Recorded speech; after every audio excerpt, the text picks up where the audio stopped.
Hello, my name is Chiara Di Stefano and I'm Associate Curator of post-1800 paintings at the National Gallery.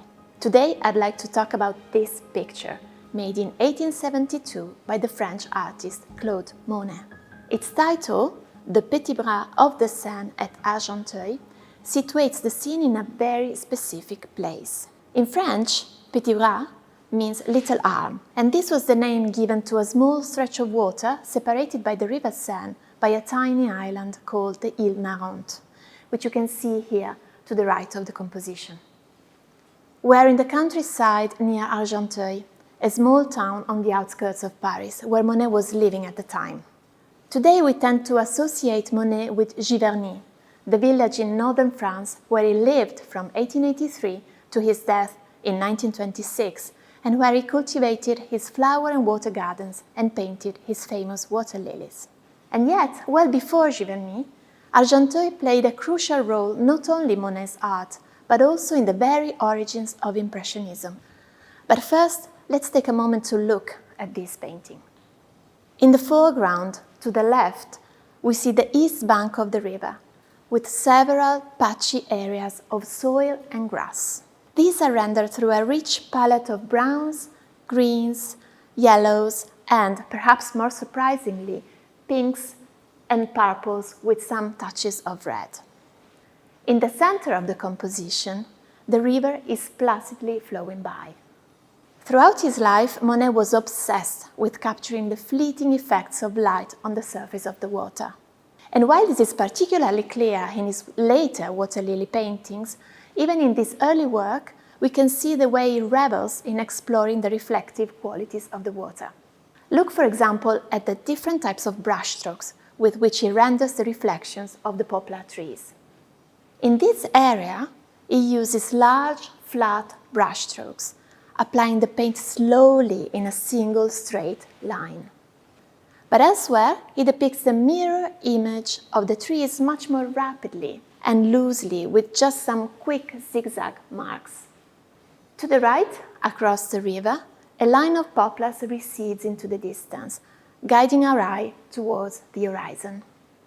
They partially cover a house, a small villa, which is the only trace of human presence beside the two sketchy figures on the opposite riverbank. The overcast sky occupies 2/3 of the composition. And to convey the misty atmosphere of a winter day, Monet adopts a muted palette of pale greys, yellows, and mauves, which gives the painting this overall blonde and light tonality. With this impression of stillness on a hushed winter day, Monet focuses on the timeless quality of the natural world. This could be a riverbank today or centuries ago. But we know it's 1872, probably January or February, and Monet, who was then in his early 30s, had just moved to Argenteuil with his wife and their young 5-year-old son. Before then, at the outbreak of the Franco-Prussian War in September 1870, they had taken refuge first here in London and then in Holland. And after a year of personal crisis, nomadic living and financial insecurity, in Argenteuil, Monet finally found the stability he had been longing for. Argenteuil itself was a pretty suburban town along the River Seine, to the northwest of Paris, more or less a 15-minute train ride from Gare Saint-Lazare, a station that Monet had often depicted. During the second half of the 19th century, Argenteuil became a popular weekend destination renowned for pleasure boating. Monet would spend 6 of his most productive years there, painting some 250 pictures. Beside this work, the National Gallery holds another of Monet's views of Argenteuil and its surroundings. Made in 1875, it is the largest of the 18 snowy scenes that he depicted during the chilly winter. Monet often worked in the open air alongside fellow artists such as Pierre-Auguste Renoir, Alfred Sisley, and Gustave Caillebotte. And Argenteuil played a crucial role in the early phase of Impressionism and became a key place of experimentation in modern landscape painting. During Monet's lifetime, landscape painting rose in prestige, taking the place of history painting both in the official salons ruled by the conservative and traditional Academy of Fine Arts, and in the art market.